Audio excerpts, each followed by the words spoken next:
within 10 minutes from pulling to vacuum sealing in the ice bath, it's done. And then another 5 minutes after that, everything is at 32 degrees. Dang. That's wild. Or 32.1 or whatever it is. You know, obviously it's not frozen, but it's on its way. I run through that window so fast. Yeah, there ain't no chance. It doesn't have a chance. And then from there, straight into the freezer.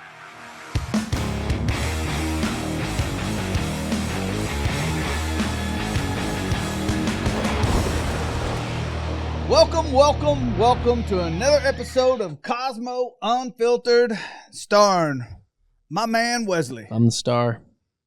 What's up, Wesley? I think I always have been.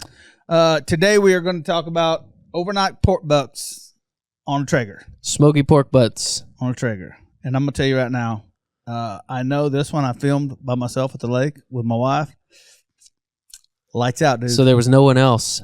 Lights to out. Confirm or deny. One of the best pork butts I've ever done. Ever. I actually did 2 of them, but. Well, yeah, when in Rome. You got to do more than one. Yeah. My wife bought a 2-pack, and I was like, yep. Yeah. Boneless? Boneless, yeah. Yep. Yeah. I like that. For a while, I was indifferent about them being boneless. Yeah. Wasn't sure if I liked that.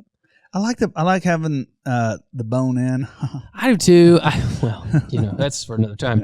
But I kind of liked. I don't know. You know how it is. Just like the bone pull at the end. How'd I do? Like that. Well, and that tells you, okay, it's done. Like if you go to pull on that bone, it's not letting you have it. Yeah. You know it's time to let it hang out. But it's hard to mess up anyway. But I like being able to season under there, even if I don't. Yeah. Lay it all open or nothing. Well, so here's the deal. Here's what I did on this one. I did a little bit of mustard binder, and I hammered it in double pepper cow cover. Yes. If you don't have double pepper cow cover, go to cosmosq.com. It'll be on the, I think we are going to put When's it come out? Officially? That I don't know. But I think it by the time this airs, it should be out. Okay. Well, it needs to be. Yeah. It's good. Get it quick. Oh man, it's awesome. Yeah. You can do it in the 5-pound bags too? No. Just the shakers first. Okay. See what people think. 5 pound meant 1 pound. I don't know why I said 5 pound. I knew what you meant. But little mustard, hammered it in double pepper, put it on 12. I think it was 12 hours. I think I put it on at 6 or 5. I can't remember. 12 hours. That'll do it. Overnight, 225 on the Traeger. What pellets? Hickory, I believe. Hickory, huh? Yeah. I've always taken you as a pecan guy. I do like pecan, but I like hickory on the big meats. I can't get away from pecan. I've always done it. Yeah. I'm in my rut. My pecan era. On my stick burner here. Yeah. It's mainly pecan. Yeah. And I use hickory too. It's a different ball game. But a lot of people don't know this. On the big meats, I'll throw a chunk of cherry in there. Yeah. Before I wrap it, because it gives it that deep mahogany color. Yep. It's those trade secrets. As a tip. That's a tip for you. A quick tip. Hot tip. I was thinking about the shit that I know that I just assume everybody else does. You just do it without saying anything. It's like, what'd you do? Why'd you do that? Yeah. Why'd you do that for? But this pork butt, I'm telling you, when I pulled it to wrap it, I just put a little bit of, maybe a third of a cup of water in there. Where'd y'all get them? The pork butts? She got them at Costco. Okay, that's where I've been getting mine. Yeah. Not bad. I put water in it, and I know a lot of people are like, why didn't you use apple juice or something like that? A lot of people don't know this. When you put a fruit juice in there, you change the flavor. Big time. Yep. I did. I do water in mine too. And I didn't want to change the flavor. Mm-hmm. I wanted to taste the meat and the double pepper. Yeah. I wanted to see what those two did. So you wrapped in foil. So I wrapped in foil, cranked it up 275, finished them off at I think I nailed 206. What how long were they on with before you wrapped them? 12 hours. Oh, really? Yeah. Well, 225. That makes sense. 225. Yeah. I've been doing mine, and it was like 24 degrees. Yeah, I cooked those pretty cold too. Yeah. You probably got that insulated one, don't you? I do got the insulated one, but the wind was howling, so I had to cover it. No, I don't cover them. I just position them into the wind. Not against the wind. Let me rephrase that. That was a Bob Seger joke. You better buy it. Yeah. Don't you leave me hanging. So the exhaust on the XL and the Timberline is across the back. Yep. So I positioned the front of the smoker into the wind, but not directly into the wind. Yeah. Because I didn't want it pulling everything. So I kind of did it at maybe like a 20 like degree, just so it, kind of there's a little disruption back there. They've got that oven door seal on them though, on the bottom. Yeah. And that does something. Yeah. And they are. I mean, the back and sides and the lid being insulated. Yeah. I don't think the bottom is. I need to do this on my stick burner, though. I need to do it on my Jambo or my El Bray. Yeah. Oh, yeah. Because, don't get me wrong. It would go through wood. I do love the pellet cookers for easy use. You don't got to think about it. It's mindless. You can go to sleep. We can go to sleep all night. You don't have to worry about nothing. But the flavor off a stick burner is just unmatched. Yeah, you can't beat it. For sure. Unmatched. Yep. I'd agree. I've been doing them at 250. I did four of those big pork butts. During the day, though. Huh? That was at night. No, well, it was during the day. I got up early, put them on at 4 or 5, something like that. And then 250 all day. And I wrapped them just to color. When the fat split on top, wrapped them and then cooked them until they hit 206. And I went out there and I had them all 4 on that middle shelf in the Traeger. Yeah. And the ones on the end, farthest from the fire, got done first. Yeah. Is it always hottest down there?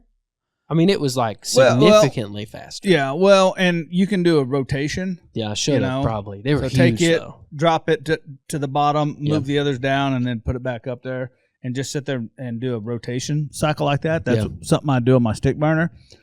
Or it is the hot end, or it's how you had it positioned in the wind. Yeah, because the way the wind draws. It was out of the north, so it was kind of with the wind, more or less. The back was the pellets parallel and pointed at the wind. The back the exhaust was parallel to the wind, so it must have been pushing all my heat to the end. Correct. Yeah. No, I covered the top. And sorry to cut you off. That is why you turned it. I'll put it at at a 15-20 degree angle, depending on how long. Because what it does is it doesn't stop the pull, obviously, because that's how a smoker works. But it stops it stops wiping all the hot air off of one end and shoving it to the other. That's what it did for sure. I didn't know till I went to check them, and I thought, oh gosh, this one's because I had the meter in one, and it was the one on the opposite end. So when I went out to check with the thermopen, I thought, oh gosh, this one's done. Yeah. And I caught it right at 206. Good. It was great. I did butcher paper on mine. Did you? So I didn't wrap them with anything. Okay. I like it. Nothing wrong with that, I cooked for they did a cold weather shelter downtown. Yeah. Church. And we did another film for them back in the summer. I brought 40 pounds of pork. It was cool. It was like being a barbecue superhero. Yeah. I'm how did you? It's it's easy. It's what I do. Just cook a crap ton of meat. It's I wake up and I do wake up and I cook a bunch of meat. So when I got done pulling it, I hammered it again with double pepper cow cover, mixed it all in there, and I took a bite. And I'm going to tell you right now. What does Jen call it? Double pepper cow cover course or something like that? I don't know. It's a double DP triple C. DP triple C. That's it. Yeah. Yeah. But I'm going to tell you right now. So a lot of people don't know this. Right now it's just Jamie and I. They're just two of us. So that's a lot of food. People don't realize most everything that we have on a video leaves me. Wherever I'm at. Here, take this. Go. I'm it goes to either camera personnel, audio personnel, anybody standing around. You hungry? The neighbors. Yeah, you got family. If we're filming here at the storefront, all the other people that work up and down the strip mall, it leaves me. That one did not leave me. That one stayed around, huh? That one did not leave me. Got it frozen. I vacuum sealed it, and in the video, and I show how. And I'll say this, just like I said in the video: follow your local health department. I'm not a professional. Do not do what I do. But I'll show you what I did, and I vacuum seal it hot. And then the second it seals, it goes into an ice bath. And when I say an ice bath, I mean when I start, it's about 50 to 60% ice, the rest water, and then you put that hot bag of ice, or pork in there. It melts it down quick. It gets it down to 32 degrees. How long do you think? Man, I mean, it's got to be quick. Couple minutes? Yeah, a couple minutes. Woo. Yeah. People go, well, that's way too much ice. I'm like, yeah, you put 10 pounds of hot pulled pork in there in a bag. You see how much of that ice melts real quick. So why not just throw it in the freezer? It won't come. It won't cool down that quick. Really? So it'll make you sick, huh? Yeah, you have a potential for getting, I think it's called listeria. Yeah, if you ain't careful. Yeah, that'll kill you. That shit'll kill you. No, it can. That's why that's wild. Do not do what I do. This is for me and my family. Because the rules are like there's like a window. If it stays at like 140 something for below 140 for too long. Yeah, so that's why I'm going from probably. I mean, you're supposed to go from 165 down to I think it's like 35 or something like that. Yeah, cold. But I'm probably honestly doing. When I start pulling it, it's probably 185, and then it probably comes down to 150 or 160. But then by the time this is minutes. Right. I pull it all, get it mixed up, and then vacuum seal it, and it's, within 10 minutes from pulling to vacuum sealing in the ice bath, it's done. And then another 5 minutes after that, everything is at 32 degrees. Dang. That's wild. Or 32.1 or whatever it is. Obviously it's not frozen. Sure. But it's on its way. I run through that window so fast. Yeah, there ain't no chance. It doesn't have a chance. And then from there, straight into the freezer. Well, I wonder if a vacuum sealer, like if you pull all the air out, if you even have a chance for bacteria. 100% you do. You do? Yep. So you can seal it in. I think it's called listeria. Couple hundred years ago, 100 years ago, they found out this because when people would make sausage. Oh yeah, we're doing it right. Well, yeah, they weren't doing it right, and it was killing people. Yeah, I believe it. And vacuum sealing and boiling won't get rid of it. It lives on, baby. Dang. At least that's what I believe happens. I'm not a scientist either. Yeah, I'm not a scientist either. So yeah, well, but well, resurrect some of it. Let's try it. The pork butt. Oh no, the brisket. How long ago was it I done that brisket on the Traeger? It's been a long time ago. 4 months ago. Oh yeah, 5 months ago. A long time ago. This is why I use this method, and this is why I freaking love it.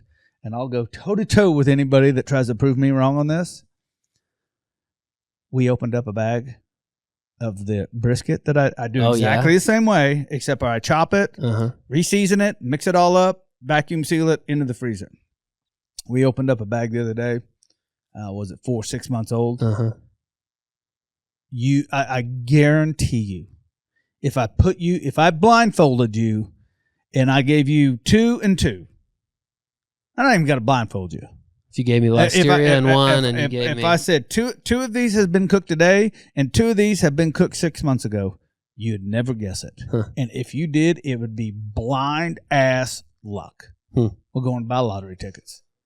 Other than that, you're not going to guess it because it locks in all the moisture, all the flavor. I believe it. It's awesome. It's awesome. Land the plane. All right, man. I want to thank everybody for watching. As always, if you like what we're doing here, share this with a friend.